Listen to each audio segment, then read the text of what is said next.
Hi everyone, welcome back to another video. In this week's video, I thought we'll do a little shootout between the Volca Nubass and the TB-303. I've had this Nubass for a little bit. They had a sale at the end of last year where if you brought one, you got a discount. If you bought two, you got one for free or something like that.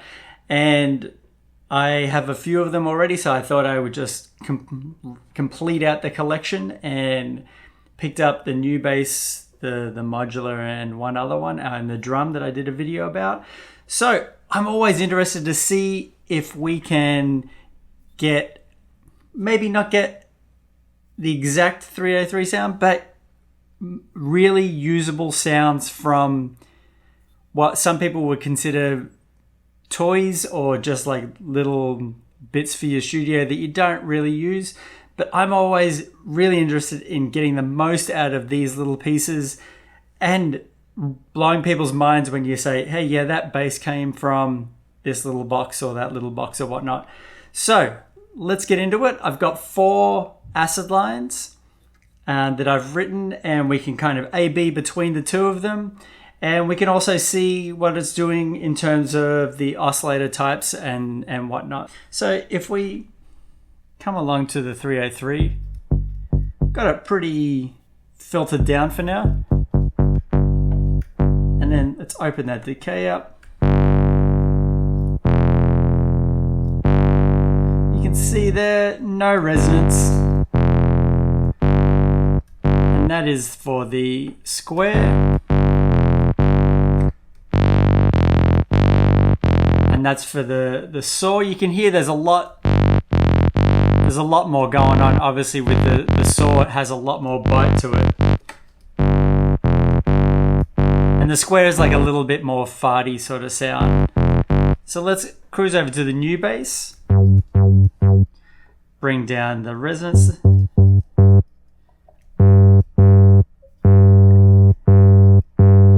And I've got everything down. The really cool thing about the Nubass is it has, if you've seen any of the videos, it has this cool little tube section that a lot of people saying is one part is for the normal wave and then one is for the sub oscillator, but I don't read it as that. I see it as both of these are for the sub oscillator. One is for the level and one is for saturation. I could be wrong.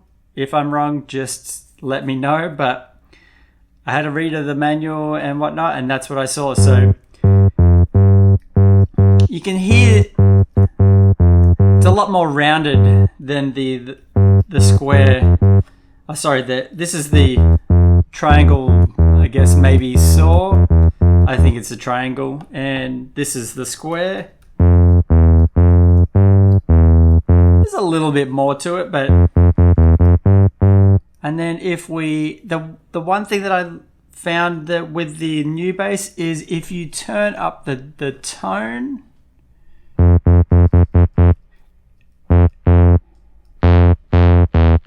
you kind of get closer to the 303.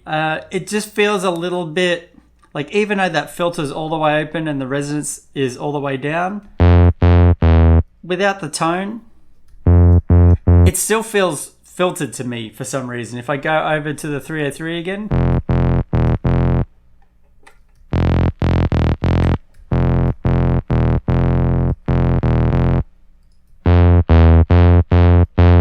have to go down one oscillator. And it is different, but it's kind of in the same ballpark now. Let's go up one, and then let's go pitch this down here.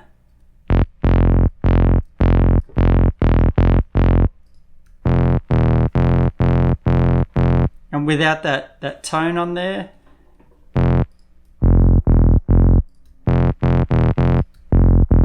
see what I mean? I just think it's all day. I have that turned all the way up. So let's get into the first. We played a lot around enough with oscillator shapes and whatnot. Let's get into the first sequence and see how close or how much in the ballpark we can kind of get them. I'm mainly looking for the weight between them. So like that low end and just the overall sound. And what I've done is, if you could see on the screen now, both of them have an EQ just taking just the little bit of the bottom off, and both of them have the R bass on there. I'll do some tests later showing with and without the R bass, but for me, putting the R bass on both of these means you don't really need that sub oscillator. So we can do one without the R bass, but we'll include the sub oscillator.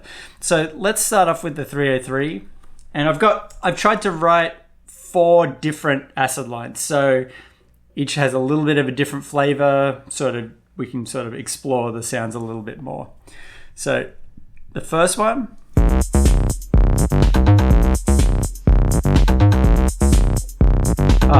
we're over here on the 303. I'm going to get mixed up a lot, I can tell already.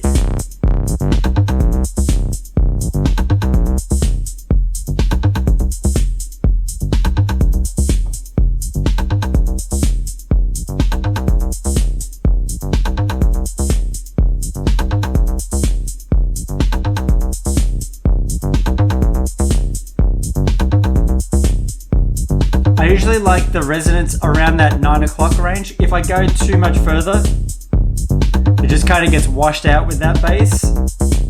Having it around the 9 o'clock will give it a little bit more bite, but still keep that low end in there. So let's...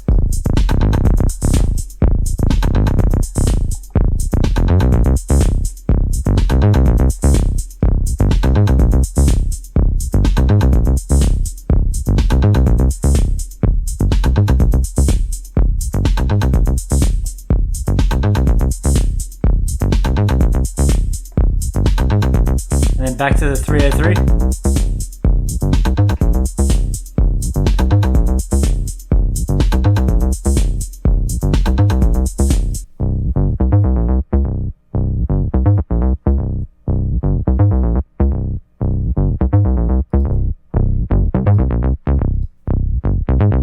Definitely don't get that noise from the 303.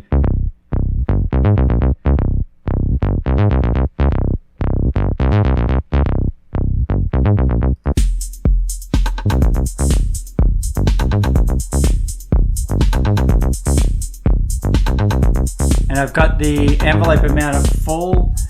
On this one I have it at about almost at full.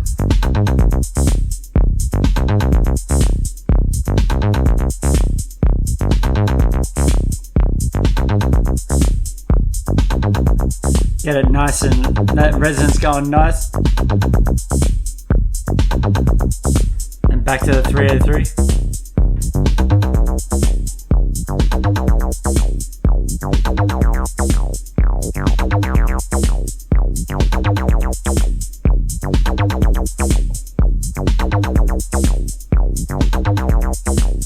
I'll go over to the saw.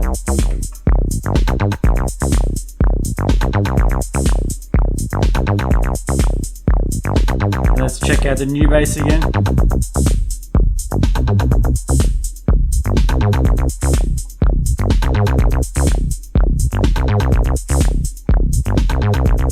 I find that the Nubass is a lot more, it's a lot cleaner. So we're not really using the drive or anything like that, but it still sounds really good.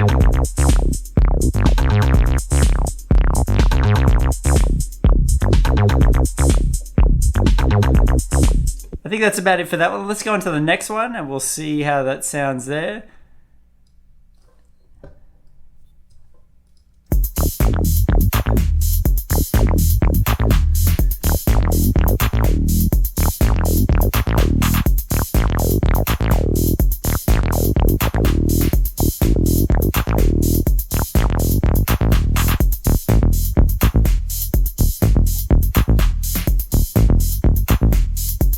Go with a bit of drive now. See, that's where the Nubass kind of really takes over.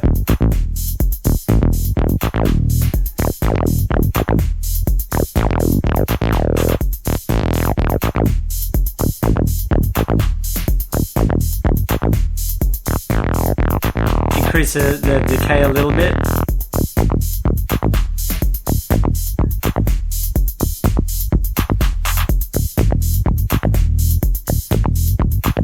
Ooh, I like that.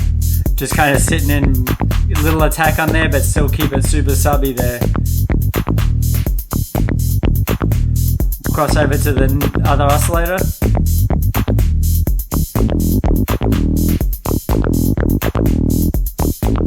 Not too much change in the oscillator there.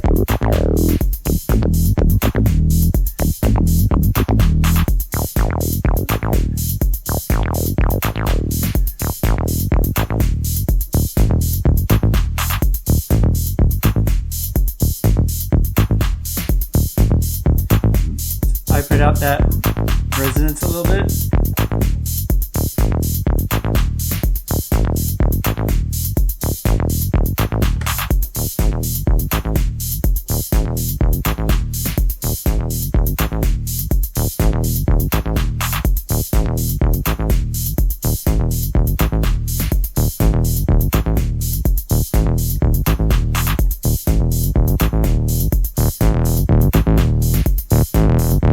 Hear when I pull that resonance down,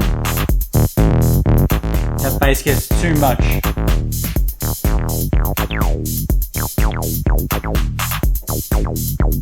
Back to the new bass.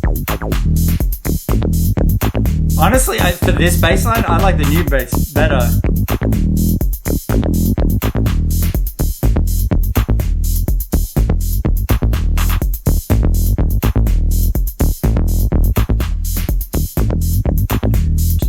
Playing around with the cutoff and resonance here.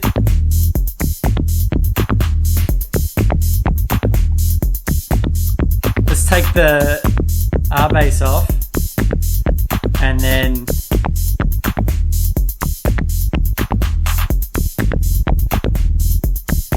I think with the bass line so low, it's just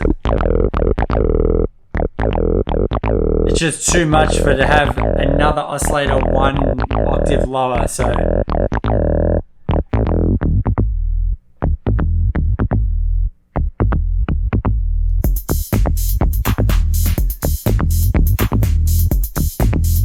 yeah, I think I like it. I'm not a huge fan of the sub oscillator, to be honest. I do like the tone and drive though. I think that's about it for that one. Let's go on to the next one. This one is... Let's have a listen.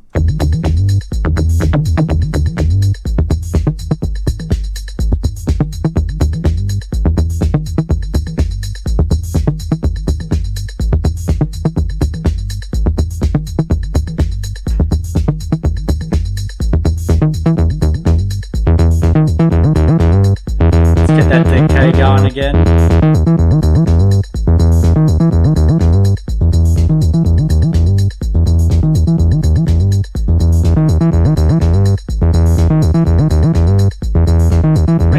Down a little bit.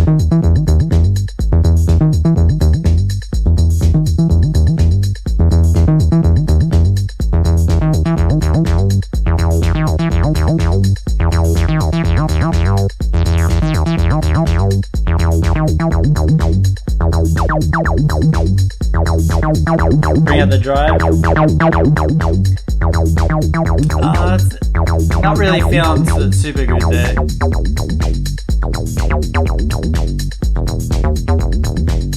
I think this is where the 303 excels a little bit more.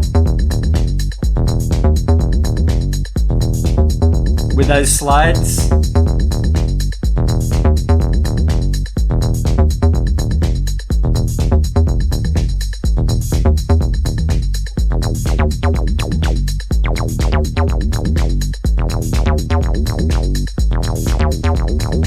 Let's go over to the saw.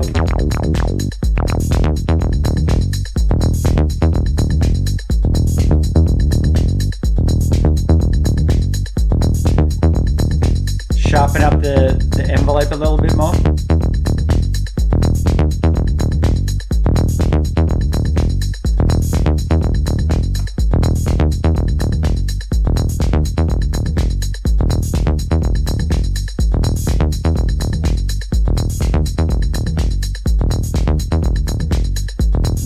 the new bass.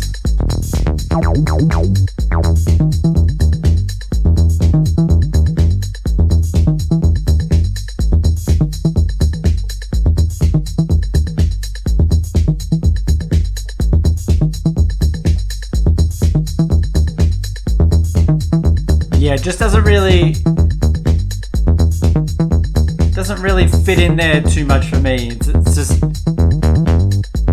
just sounds a little bit too generic. And then for the final one, I tried to go for that sort of new school techno, driving techno line. I borrowed the bass line from the Miss Kitten and Anna video. I thought it was just a perfect sort of bass line to go with. So I'm going to play the bass on its own, and then I'll play it with the drum. So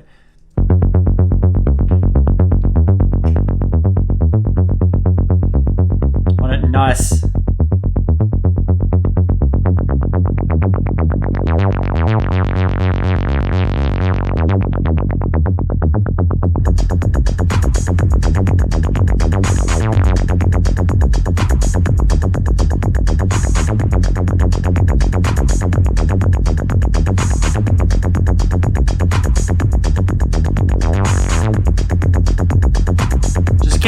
The decay to sort of, so we can hear the notes but it doesn't just kind of flow into the next note sort of thing.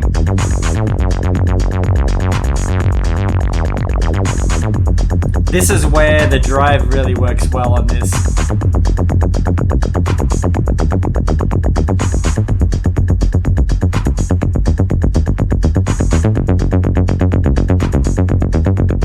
Pull down the volume a little bit.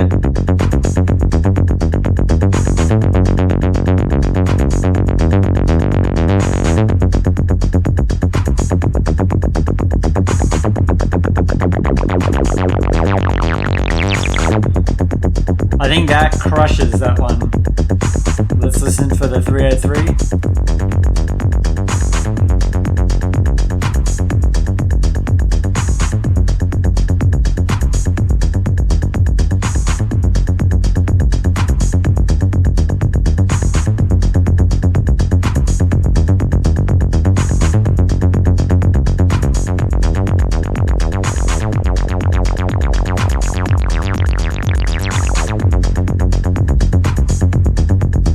Really hear when that's with the resonance up sort of around like a third, and then when I bring it all the way down to 0, it sort of brings up that sub a lot.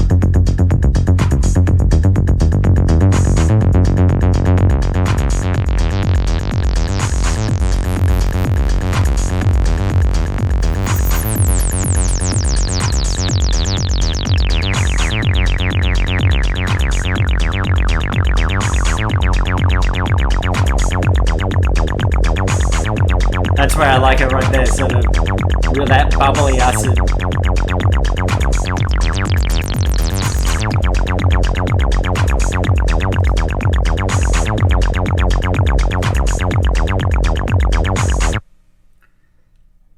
So there you go, a little shootout between the Volca Nubass and the 303. I think the Nubass holds its own in a lot of areas. Some bits and pieces, I think the 303 just takes over, but using that drive and tone on the Nubass, I think really works. If you're looking for something that, I mean, I'm not a huge fan of the sub oscillator with the tubes. I'm like, it's a little bit gimmicky, but I mean, if some people get it to work, I think the filter and everything sounds really good. And it definitely will be finding a place on some more of my music in the future. So at the end of the day, hopefully I've inspired you to create something today. And while I didn't technically sort of show you a new technique or something, hope you had fun watching the little shootout between the original 303 and the Nubass. And it might help your decision if you're looking to get one. And again, I purchased all these, so it's not a little paid sneaky promotion or anything like that. And until next time, see you later.